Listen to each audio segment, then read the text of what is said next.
नमस्कार, आवाज इंडिया में आप सभी का स्वागत है। मैं हूं सीमा। अमेठी से बड़ी राजनीतिक हलचल सामने आई है। जनता पार्टी के राष्ट्रीय अध्यक्ष और पूर्व मंत्री स्वामी प्रसाद मौर्य ने अपने एक दिवसीय दौरे के दौरान योगी सरकार पर करारा हमला बोला है।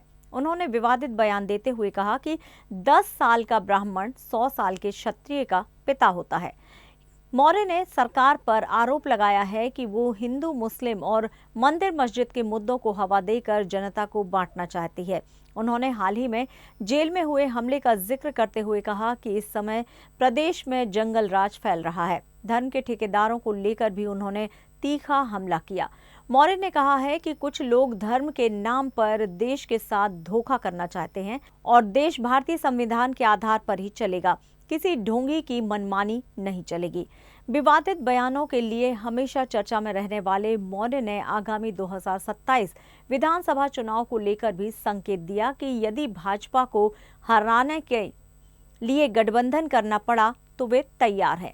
राजनीतिक पृष्ठभूमि की बात करें तो मौर्य 5 बार विधायक रह चुके हैं। अलग अलग दलों में कैबिनेट मंत्री और विपक्ष के नेता हैं। 2022 में भाजपा छोड़कर सपा में शामिल हुए।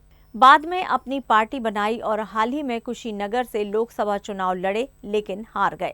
स्वामी प्रसाद मौर्य के इस बयान ने एक बार फिर से प्रदेश की राजनीति में तूफान ला दिया है और आगामी चुनावों से पहले राजनीतिक हलचल को और तेज कर दिया है।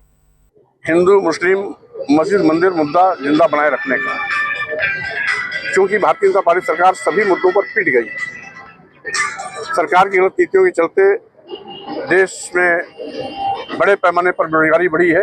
करोड़ों नौजवान बेरोजगारी का दंश झेल रहे हैं।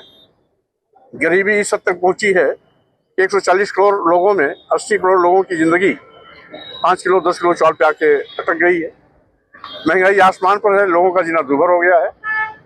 किसान दर की ठोकरें खा रहा है।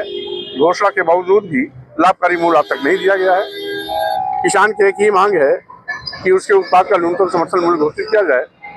आज तक उसकी घोषणा नहीं की है। छुट्टा जानवर किसान की फसल चल के चौपट कर रहे हैं। किसानों पर आफत का भार घर से टूटा है।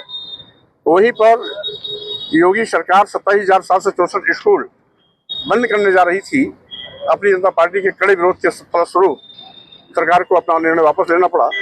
यद्यपि अभी भी तमाम ऐसे स्कूल हैं जिसमें ताला लग गए थे, आज तक नहीं खुले हैं। साथ ही साथ आज उत्तर प्रदेश की कानून व्यवस्था पूरी तरीके से ध्वस्त हो गई। पूरा प्रदेश जंगलराज बन गया है।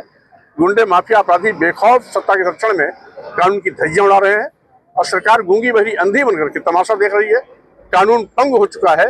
कानून का हाथ अपराधियों के गिरबान तक नहीं पहुंच रहा है।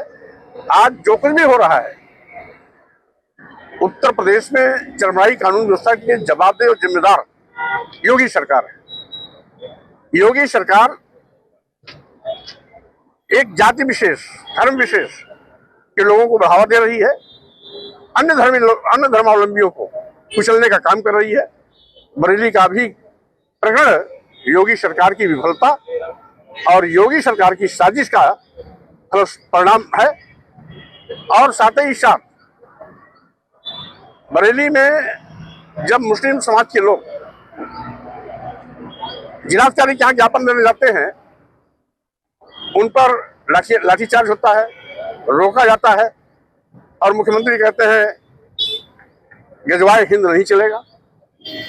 लेकिन जब बहराइच में जय श्री राम, जय बजरंगबली का नारा देकर के मुस्लिम समाज की दुकानें तोड़ी जाती हैं, उनके घरों पर उनका मजहबी झंडा फाड़ा जाता है, मस्जिदों में उत्पात में जाता है, दुकानों में आग लगाई जाती है, पूरा बहराइच जलता है, तब उनको जय श्री राम और जय बजरंगबली के नाम पर किया गया नंगा नाच गजवाए हिंद नहीं दिखाई पड़ता। इमरान मकसूद का भी एक बयान अभी इसी तरीके से 3 महीना पहले फतेहपुर में एक मकबरे को, वो मकबरा बहुत पुराना है, जय श्री राम बजरंगबली का नारा देकर के एक धर्म विशेष, जाति विशेष के लोग वहां जाकर के फावड़े कुदाली से उसको तोड़ना शुरू कर दिए। वहां मुख्यमंत्री को गजवाए नहीं दिखाई पड़ा। आगरा में हजारों की तादाद में रामजीलाल सुमन के यहाँ पर धावा बोलने वाले लोग हर्षा, बल्लम, तलवारें, कट्टा, बंदूकें लहराई। मुख्यमंत्री भी आगरा में थे, एक के खिलाफ कार्रवाई नहीं हुआ, वहां गजवाई नहीं दिखाई पड़ा।